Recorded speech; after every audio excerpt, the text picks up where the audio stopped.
என்ன மாமா எப்போ வந்தீங்க? ஒரு ஃபோன் பண்ணி தான் பிக்கப் பண்ணியிருப்பேன்ல. திடீர்னு புறப்பட்டு வர முடியாயிடுச்சு. அதான் தகவல் சொல்ல முடியல. என்ன விஷயமா வந்தீங்க? நான் ஏதாவது ஹெல்ப் பண்ணுமா? இல்லை மாப்பிள்ள, சரண்யா ஃப்ரெண்ட்ஸுக்கெல்லாம் நேரில் பத்திரிக்கை கொடுக்கணும்னு சொன்னா, அதான் புறப்பட்டு வந்தோம். பத்திரிக்கை எல்லாம் கொடுத்தாச்சு, ஊருக்கு புறப்பட வேண்டியதுதான். என்னது, வீட்டுக்கு வராம போறீங்களா? ஐயோ, அம்மாவுக்கு தெரிஞ்சா திட்டுவாங்க. வாங்க வாங்க மாமா, வா சரண்யா, ஏறுங்க. ஏறு சரண்யா. நான் உங்களை பார்க்கலன்னா வீட்டுக்கு வராமே போயிருப்பீங்க போல இருக்கேன். ஏறுங்க மாமா.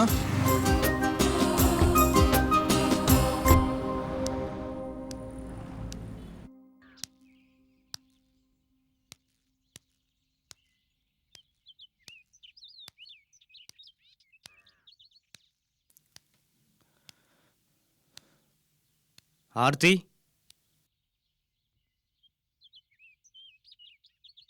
என்ன சின்னம்? நான் ஊர் கிளம்புறேங்க. என்னாச்சு? சென்னையில் இருக்க ஒவ்வொரு நிமிஷமும் சரண்யாவை ஞாபகப்படுத்தும். என்னால் இங்கே நிம்மதியாக இருக்க முடியாது. அவ பிரிஞ்சு போயிட்டா உன் லட்சியம் முடிஞ்சு போயிடுமா? சரண்யா அவ அப்பா கூட ஊருக்கு போக சம்மதிச்சதே உனக்காக தான். நீ ஜெயிக்கணுங்கிற ஒரே காரணத்துக்காக தான். காதலும் லட்சியம் ஒன்று தாங்க.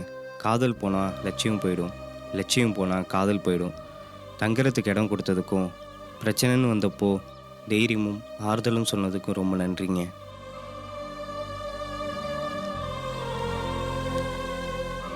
நான் வரேங்க.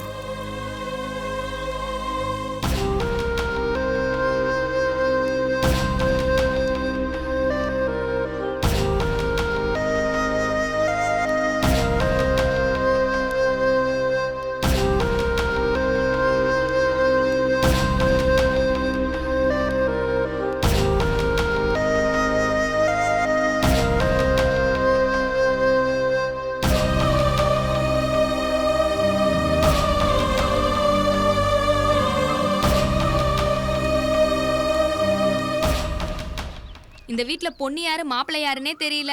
பிரதர் என்னடானா கல்யாண பொண்ணு மாதிரி தலையை குனிஞ்சு உட்காந்துட்டு இருக்காரு. தப்பான செய்ய சம்பந்தி, என் பொண்ணு இப்படிதான் ஏதாவது குறுமணிட்டு இருப்பான். அதான் கரெக்ட் சம்பந்தி. வீடுன்னா எப்பவுமே கலகலப்பா தான் இருக்கணும், இல்லைன்னா மிலிட்டரி கேம்ப் மாதிரி ஆயிடாதா?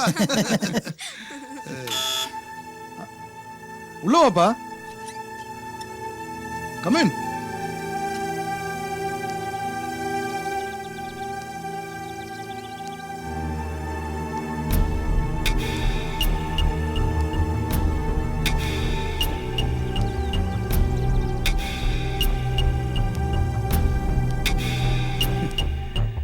இவன் பேர் சின்னு.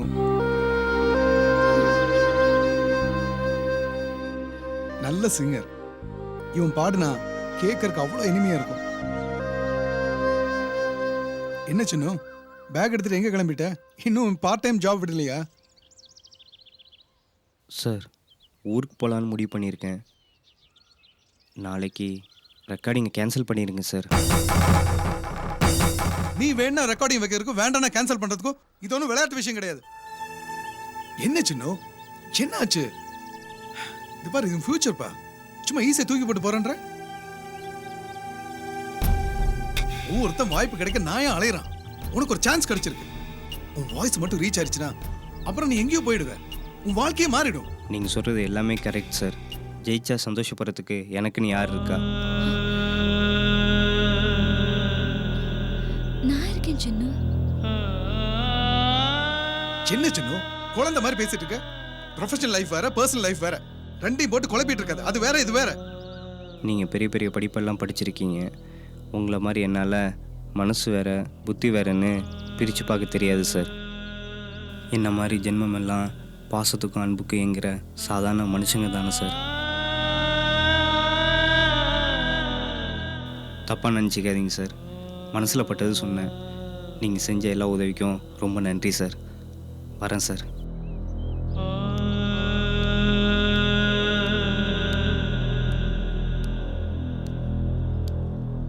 ரொம்ப நல்ல பையன், நல்ல திறமைசாலி.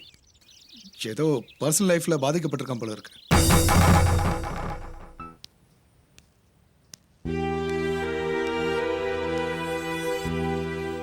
டேய் எப்படா வந்த? இப்போ தான் வரேன். என்ன மச்சான், நீ போனல சக்ஸஸ் தானே? இனிமே உன் பாட்டு பஸ் ஸ்டாண்டு டீ கடை. டேய் கல்யாண ஆர்கெஸ்ட்ராலாம் பாடுவாங்கல்ல, சூப்பரா. இனிமே நான் சென்னைக்கு போகிறதா இல்லைடா. டேய் என்னடா சொல்ற? ஏதோ ரெக்கார்டிங் இருக்குன்னு சொன்ன, இப்போ சென்னைக்கு போக மாட்டேன்னு சொல்ற. என்னடா ஆச்சு உனக்கு? எதையும் கேட்காத. நான் எதை பற்றியும் சொல்கிற மனநிலையில் இல்லை. சென்னையிலேருந்து வரும்போது சந்தோஷமான செய்தியோடு வரும்னு பார்த்தா இப்படி சோகமாக வந்து நிற்கிறியே. நாம் நினைக்கிறது நடக்கிற வரைக்கும் கொஞ்சம் பொறுமையாக இருக்கணும். என்ன நடந்துன்னு எனக்கு தெரியல, ஆனால் நீ ஏதோ தப்பு பண்ணிட்டு வந்து நிற்கிறேன்னு மட்டும் நல்லா தெரியுது. மச்சான், ஒரு விஷயமா நம்ம முயற்சி பண்ணுறோம்னா வெற்றியோ தோல்வியோ கடைசி வரைக்கும் போராடி பார்த்துடணும். என்னால் முடியலடா. நான் வேற ஒரு மனநிலையில் இருக்கேன். அனுபவிக்கணுன்ற கஷ்டத்தை அனுபவிக்கனால மட்டுமே உணர முடியும். நான் இனிமேல் சென்னைக்கு போக போகிறது இல்லைடா. இங்கே தான் இருக்க போகிறேன். உன்னால் முடிஞ்சா எனக்கு ஹெல்ப் பண்ணணும்னு தோணுச்சுன்னா ஏதாவது ஆர்கெஸ்ட்ராவில் எனக்கு பாட வாய்ப்பு வாங்கித்தா. டேடே என்னடா பைத்தியக்காரமா பேசுற? நீ நான் அப்படியே பழகணும் போட. பிரச்சனைன்னு வந்தால் தோல் கொடுக்குறதாடா நண்பன். மச்சான் நீ எங்கேயும் போனா இங்கே இருடா, நான் பார்த்துக்கிறேன். கடைசி வரைக்கும் என்னால் முடிஞ்சதை நான் பண்ணுறேன்டா. தேங்க்ஸ்டா.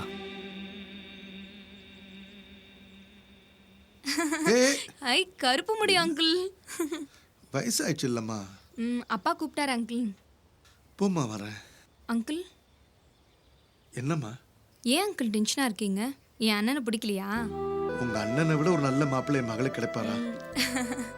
பிடிச்ச மாதிரி கல்யாண மண்டபம் அமையல, மனசுக்கு ரொம்ப கஷ்டமா இருக்குமா. கரெக்டா சொன்னீங்க அங்கிள். நான் கடைக்கு போய் சுடிதார் செலக்ட் பண்றதா இருந்தா கூட எனக்கு பிடிச்சிருந்தா தான் எடுப்பேன். மற்றவங்க சொல்றதெல்லாம் எடுக்க மாட்டேன்.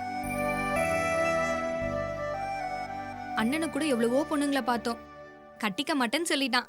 அண்ணியை பார்த்தோன்னே அவனுக்கு ரொம்ப பிடிச்சி போச்சு. அன்னிக்கு கூட ஏகப்பட்ட இடத்துல இருந்து சம்மந்தம் வந்திருக்கும். ஆனா அன்னிக்கும் அண்ணனை தான் பிடிச்சிருந்தது, அதனால தான் சம்மந்திச்சாங்க. 2 பேரும் மனசுக்கு பிடிச்சி வாழ்றது தான் வாழ்க்கைன்னு அப்பா அடிக்கடி சொல்வார் அங்கிள்.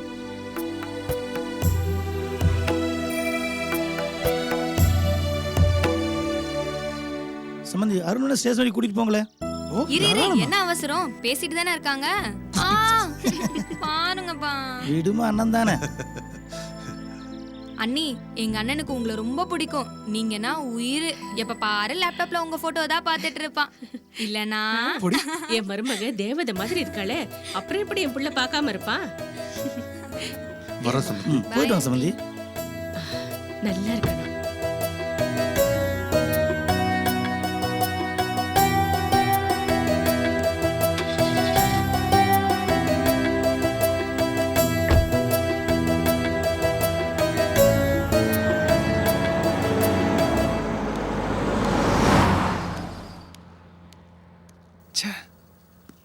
அடடட, ஸ்டேஷன் வரைக்கும் சரணி பக்கத்துல உட்கார்ந்துட்டு போற ஒரு சான்ஸ் மிஸ் ஆயி போச்சு. Excuse me brother. எஸ். இந்நேரத்துக்கு அண்ணி ஊருக்கே போய் சேர்ந்திருப்பாங்க. உள்ள வா. உன்ன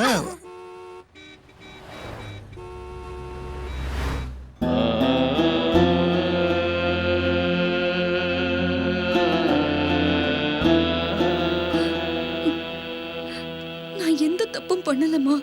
நான் வீட்டை விட்டு எப்படி போனேனோ அப்படியே திரும்பி வந்துட்டேன். ஏன்பா இவ்வளவு வீட்டுக்கு கூட்டிட்டு வந்தீங்க? அங்கேயே ஆத்துலயே குளத்திலேயே தள்ளி விட்டுட்டு வந்திருக்க வேண்டியதானே? மூலையில உட்காந்து அழுதா 3 நாள்ல எல்லாம் சரியாயிடும். ஏய் சும்மா இருப்பா. நடந்தது என்னமோ நடந்து போச்சு. திருப்பி திருப்பி அதையே பேசிட்டு இருக்கிறதுனால என்ன ஆக போகுது? ஆக வேண்டிய வேலையை பாருங்க, போங்க. உன்னை காணாம ஒவ்வொரு நிமிஷமும் வேதனையில துடிச்சுக்கிட்டு இருந்தம்மா. நீ இல்லாம இந்த வீடே களையெழுந்து போச்சு தெரியுமா? என்ன மன்னிச்சிடுங்கண்ணா. இந்த மாதிரி ஒரு தப்பு இனிமே என் வாழ்நாள்ல நான் பண்ண மாட்டேன். நீ இந்த வீட்டு பொண்ணு மட்டும் இல்லம்மா, இந்த வீட்டோட தேவதை, சொர்க்கம் எல்லாமே நீதாம்மா. சரண்யா, நீ கல்யாண பொண்ணுமா, எல்லாத்தையும் மறந்துரு. இனிமே எல்லாரும் இங்க கலகலப்பா தான் இருக்கணும். 2 நாள்ல கல்யாணத்தை வச்சிருக்கிறோம். எல்லாரும் அவங்கவுங்க வேலையை போய் பாருங்களேன், போங்க.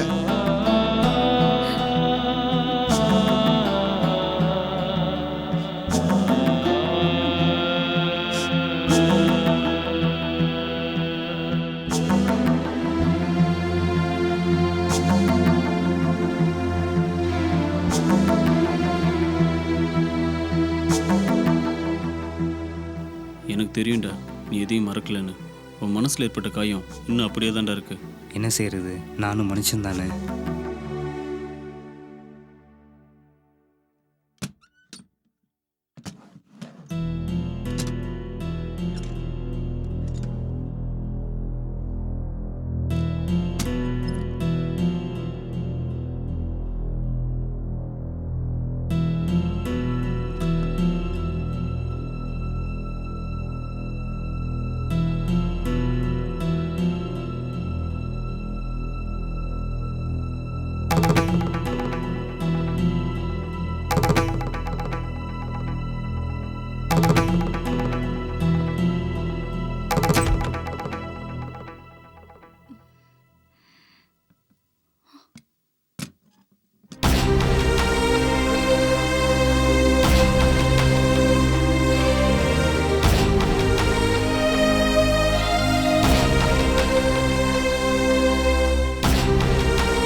காலையில கல்யாணத்தை வச்சுக்கிட்டு இங்க வந்து சின்னவ பாத்துட்டு இருக்க. மாப்பிள்ளை வீட்டுக்காரவங்க பார்த்தா பெரிய பிரச்சனை ஆயிடும். சரண்யா, வந்து படு. மனசுக்குள்ள தடுமாற்றம் இருக்கதான் செய்யும். கல்யாண மண்டபம் வரைக்கும் வந்த பிறகு நாம என்ன செய்ய முடியும்? காதல உடனே மறந்துடுன்னு சொல்லல, கொஞ்சம் கொஞ்சமா மறக்க முயற்சி பண்ணு. அதான் உனக்கு நல்லது. எனக்கு ஒரு உதவி பண்ணுவியா? சொல்லு. முடியிற மாதிரி உதவினா கண்டிப்பா நான் செய்யறேன். நான் சின்னவ பார்க்கணும். தனியா சந்திச்சு அவங்க கிட்ட பேசணும். நீ அவங்க கிட்ட போய் சொல்லு. வேணா சரண்யா, ரிஸ்க். மாப்பிள்ளை வீட்டுக்காரங்க பார்த்துட்டா ரொம்ப அசிங்கமாயிடும். அசிங்கத்தை பத்தி நான் கவலைப்படல. நான் சின்னவ மீட் பண்ணணும்.